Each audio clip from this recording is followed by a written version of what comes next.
الحمد للہ والصلاة والسلام علی رسول اللہ وبعد۔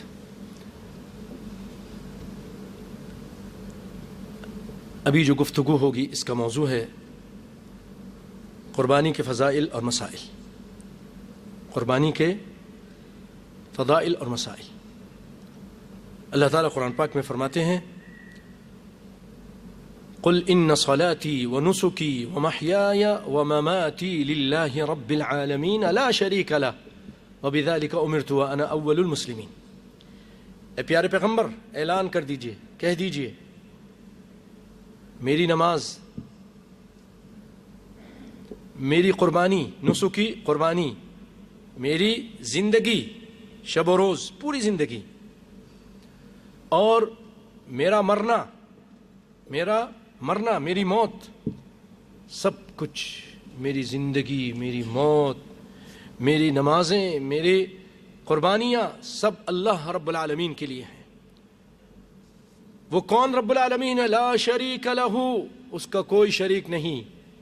یہ قرآن کہہ رہا ہے، آپ صلی اللہ علیہ وسلم کی زبان سے کہلوار آپ کہہ دیجئے کہ اللہ کا کوئی شریک نہیں، کوئی داتا، کوئی مشکل کشا، کوئی پالنہار، کوئی بھی نہیں، اس کا کوئی شریک ہے ہی نہیں، کوئی نبی ولی، کوئی پیر فقیر، یہاں تک کہ محمد مصطفیٰ صلی اللہ علیہ وسلم بھی اس کی سلطنت میں شریک نہیں ہے، اس کے اختیارات میں۔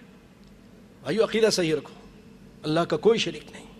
جو بندہ بھی اللہ کے ساتھ کسی کو شریک ٹھہراتا ہے وہ بہت بڑا گناہ کرتا ہے۔ سب سے بڑا گناہ اگر کوئی ہے تو وہ شرک ہے۔ ان الشرک لظلم عظیم ان اللہ لا یغفر ان یشرک بہ ویغفر ما دون ذلک لمن یشاء، کہ اللہ کے ساتھ شرک کیا جائے اللہ تعالیٰ اس کو کبھی نہیں معاف کرے گا۔ آپ صلی اللہ علیہ وسلم ایک موقع پہ فرماتے ہیں اے لوگوں الا انبئکم باکبر الکبائر، میں تم کو کبیرہ گناہ کے بارے میں جو کبیروں میں بھی جو کبیرہ ہے، باکبر الکبائر، ایک ہے کبیرہ ایک ہے اکبر، کبیرہ کے بھی کبیرہ، اکبر کبیرہ سے اکبر۔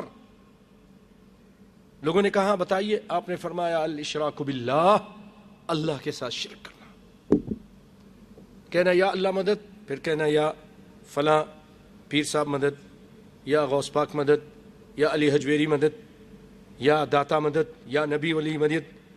یہ کہتا ہے امداد کن در دین و دنیا شاد کن یا شیخ عبد القادر۔ یہ چیز عام ہو چکی ہے،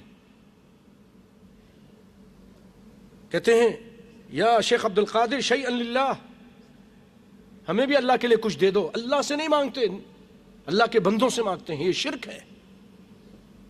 کائنات کے امام صلی اللہ علیہ وسلم کے پاس ایک صحابی آئے، کہنے لگے کہ ما شاء اللہ و شئت، اے اللہ کے رسول جو اللہ چاہے اور جو آپ چاہیں وہ ہوتا ہے کائنات میں، اس دنیا میں۔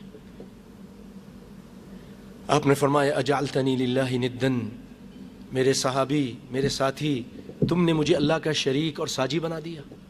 قل ما شاء اللہ وحدہ، کہہ دو جو اللہ چاہتا ہے اکیلا وہی ہوتا ہے۔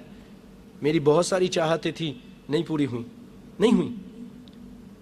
بھائیو آپ کی چاہت تھی نا کہ آپ کا چچا مسلمان ہو جائے، چچا کے پاس گئے بھی، اس کو دعوت بھی دی، بہت مرتبہ دعوت دی، کئی مرتبہ دعوت دی، آخری لمحات میں بھی گئے، یا عم قل لا الہ الا اللہ، اے میرے چچا لا الہ الا اللہ پڑھ لیجئے، کلمۃ احاج لک بہا عند اللہ، اللہ کے ہاں میں آپ کو اس کلمے کی وجہ سے حجت کروں گا اور آپ کو بخشوانے کی کوشش کروں گا۔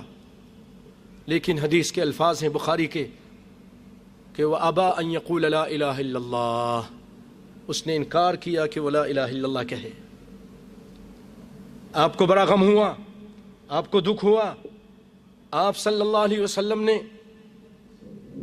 فرمایا کہ میں آپ کے لیے بخشش کی دعا مانگتا رہوں گا، میں آپ کے لیے بخشش کی دعا مانگتا رہوں گا، اور مانگتے رہے یہاں تک کہ اللہ تعالیٰ نے آیت اتار دی ما كان للنبي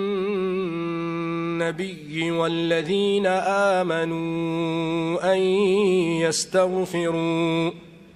أن يستغفروا للمشركين ولو كانوا أولي قربى وَلَوْ كَانُوا أُولِي قُرْبَى مِن بَعْدِ مَا تَبَيَّنَ لَهُمْ أَنَّهُمْ أَصْحَابُ الْجَحِيمِ. کسی نبی کے لیے اور مومنوں کے لیے لائق نہیں کہ وہ کسی ایسے شخص کے لیے جو شرک پر مر گیا، جو مشرک تھا، اس کے لیے بخشش کی دعا مانگے. منع کر دیا. ہم میں سے بھی ہمارے رشتہ داروں میں جو قبر کا پجاری تھا، تعزیہ کا پجاری تھا، جھنڈوں کا پجاری تھا، اگر وہ مر جائے تو آپ کے لیے لائق نہیں ہے کہ اس کی بخشش کی دعا مانگے، چاہے وہ سگا باپ ہی کیوں نہ ہو. سگے چچا کی بخشش کرنے سے اللہ تعالیٰ منع کر رہے ہیں. اور پھر آگے اللہ تعالیٰ نے فرما دیا سورۃ قصص میں کہ نبی آپ غم کیوں کرتے ہیں؟ آپ کیوں غم کرتے ہیں کہ آپ کا چچا مسلمان نہیں ہوا؟ یاد رکھیے، ہدایت دینا نہ دینا یہ میرا کام ہے.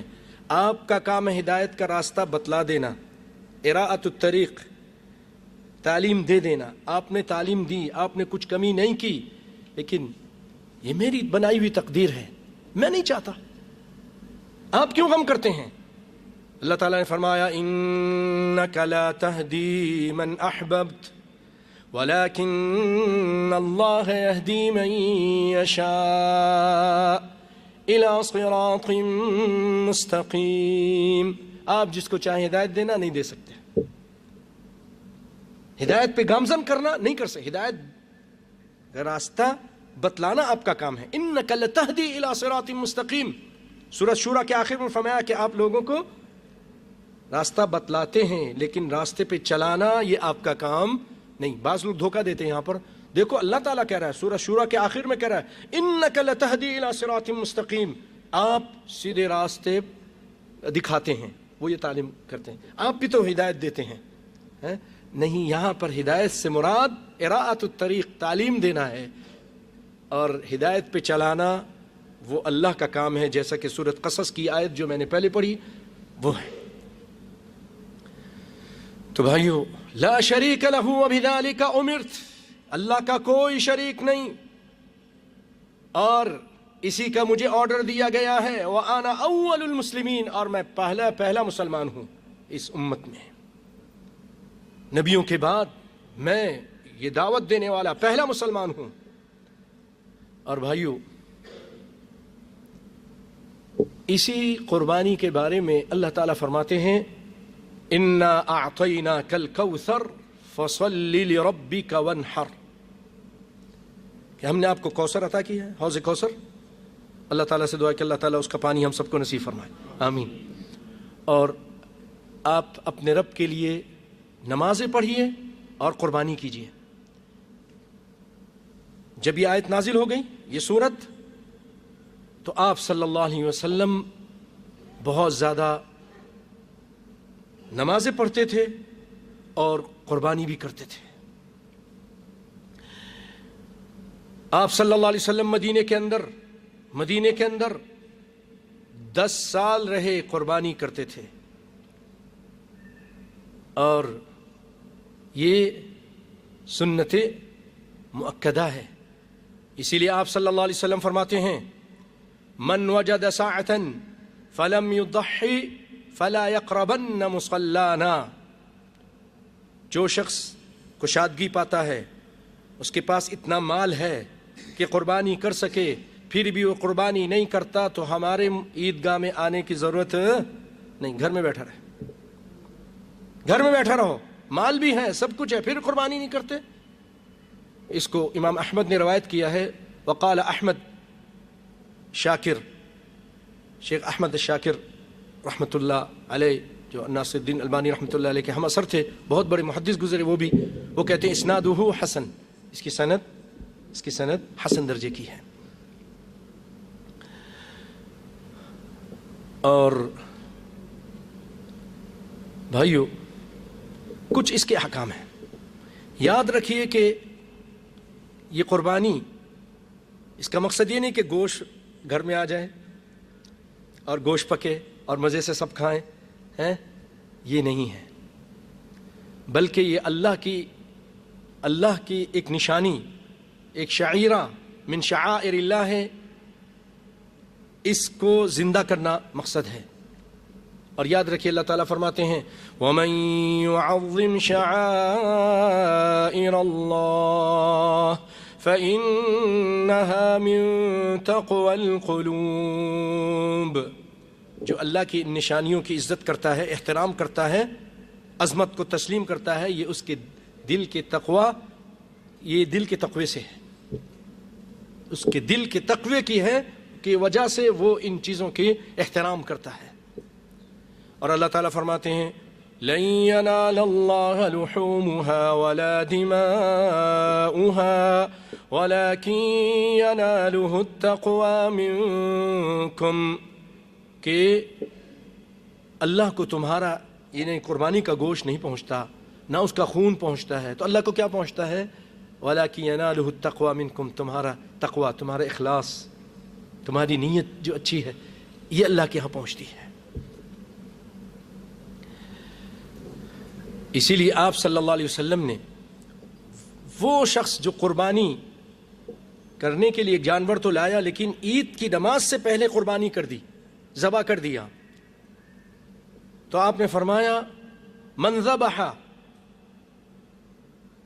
قبل،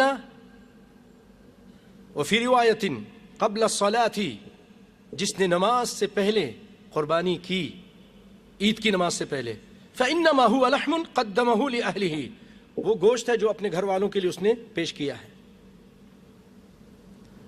وَلَيْسَ مِنَ النُّسُكِ فِي شَيْءٍ، قربانی سے کچھ بھی نہیں ہے یہ۔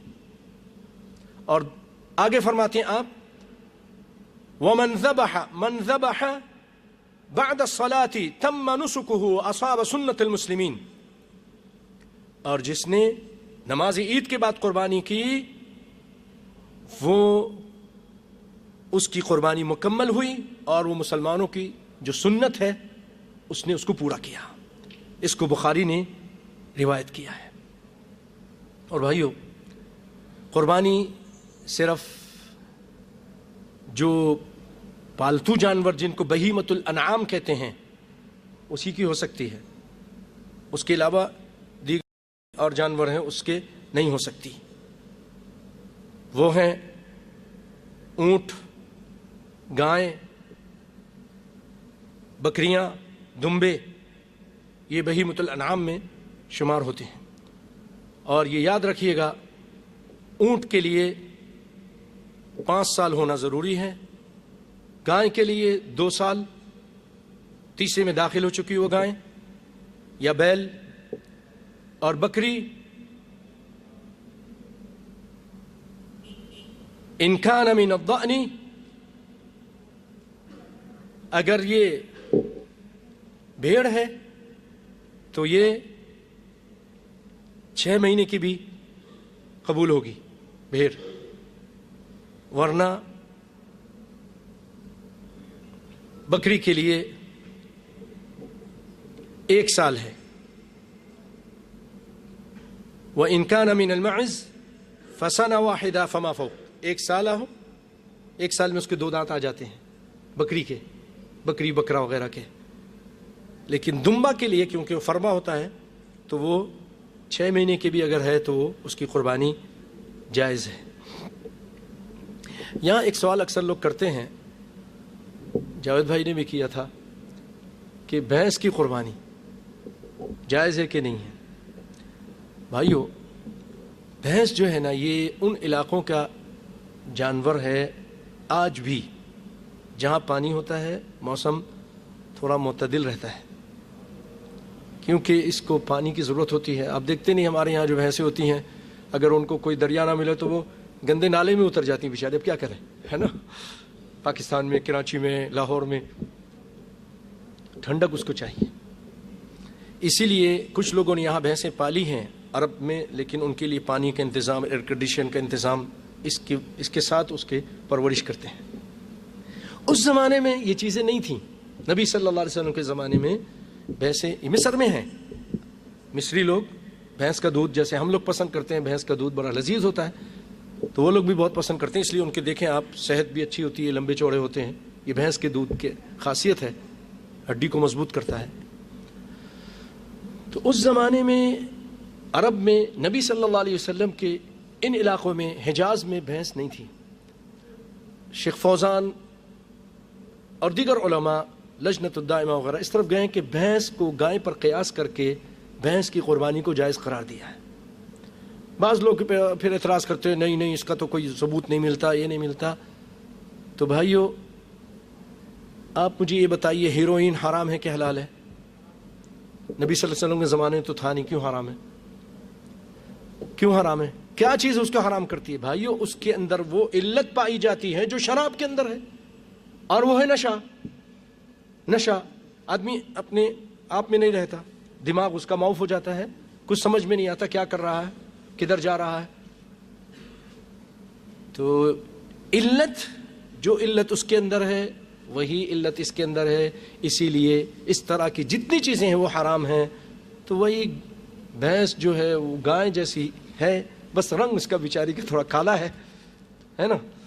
تو اسی پر قیاس کرتے ہیں. اور ہمارے یہاں ہم بعض لوگ یہ ہم پر اعتراض کرتے ہیں کہ یہ قیاس کو نہیں مانتے. ہم بھائی قیاس کو مانتے ہیں. قرآن میں، حدیث میں، اجماع امت میں اور قیاس میں جو چیز ملتی ہے ہم اس کو تسلیم کرتے ہیں. بعض لوگ اعتراض کرتے ہوئے آتے ہیں نا، کہتے ہیں کہ اچھا اب دکھا دیجئے یہ چیز قرآن میں، حدیث میں. آپ لوگ کہتے ہیں نا قال اللہ قال رسول، کتاب اللہ اور سنت رسول اللہ. ہم کہتے ہیں کہ صرف کتاب اللہ اور سنت رسول اللہ یہ تو اہم ماخذ ہیں، یہ تو مصدر ہے اہم، اور اسی کے ساتھ اجماع امت بھی ہے. کسی مسئلے میں نہیں ملتا ہے اجماع امت علماء کا، جو علماء ہیں، اور قیاس یہ بھی ہمارے لیے ضروری ہے اور ہم اس کو بھی مانتے ہیں. تو بھینس کی قربانی علماء نے کہا جائز ہے، لیکن اگر کوئی نہیں مانتا تو نہ کرے کہ بحث بھی نہیں کرے، بحث کے اوپر بحث بھی نہیں کرے. ٹھیک ہے، کوئی سمجھے نہیں سمجھے؟ چلیں آگے سنیے. لا تجزئ الاضحیۃ الا من بہیمۃ الانعام وہی الابل، اس کا ذکر ہو گیا ہے. اور لا تجزئ الاضحیہ حتی تکون خالیۃ من العیوب، یاد رکھیے کہ جو قربانی کے جانور آپ لیں وہ عیب سے پاک ہونا چاہیے. عیب سے، ایسا نہیں کہ مریض ہے اور اس کا مرض صاف پتہ چل رہا ہے اور آپ کہتے ہیں چلو سستا مل رہا ہے لے لوں، ایسا نہیں کیجیے. اور اسی طرح اس کے ہاتھ اور پاؤں میں کوئی نقص ہے، کٹا ہوا ہے ہاتھ، یا لنگڑا ہے، یا بہت کمزور ہے، کمزوری اس کی پتہ چل رہی ہے، ایسے جانور بھی نہیں لیجیے. کیونکہ ان اللہ طیب لا یقبل الا طیبا، اللہ تعالیٰ طیب ہے، بہت اچھا ہے، اور اللہ تعالیٰ اچھی چیز کو پسند کرتا ہے. لا یقبل پاک ہے، حلال اور پاک چیز کو اللہ تعالیٰ پسند کرتا ہے. اور یاد رکھیے ایک گھر کی طرف سے ایک قربانی جائز ہے، ایک گھر سے ایک قربانی جائز ہے. جیسا کہ ابو ایوب انصاری رضی اللہ تعالی عنہ روایت کرتے ہیں، کان الرجل فی عہد النبی صلی اللہ علیہ وسلم یضحی بالشاة عنہ وعن اہل بیتہ فیأکلون ویطعمون، رواہ الترمذی وسندہ حسن صحیح. کہ ابو ایوب انصاری رضی اللہ تعالیٰ عنہ فرماتے ہیں کہ آدمی نبی صلی اللہ علیہ وسلم کے زمانے میں قربانی کرتا تھا بکری کی، اور اپنے گھر والے کی طرف سے، اپنی طرف سے، اپنے گھر والوں کی طرف سے، اور خود بھی کھاتا تھا اور لوگوں کو بھی کھلاتا تھا. اللہ تعالیٰ ہم سب کو عمل کرنے کی توفیق عطا فرمائے. وآخر دعوانا الحمدللہ رب العالمین وجزاکم اللہ خیرا. السلام علیکم ورحمۃ اللہ وبرکاتہ.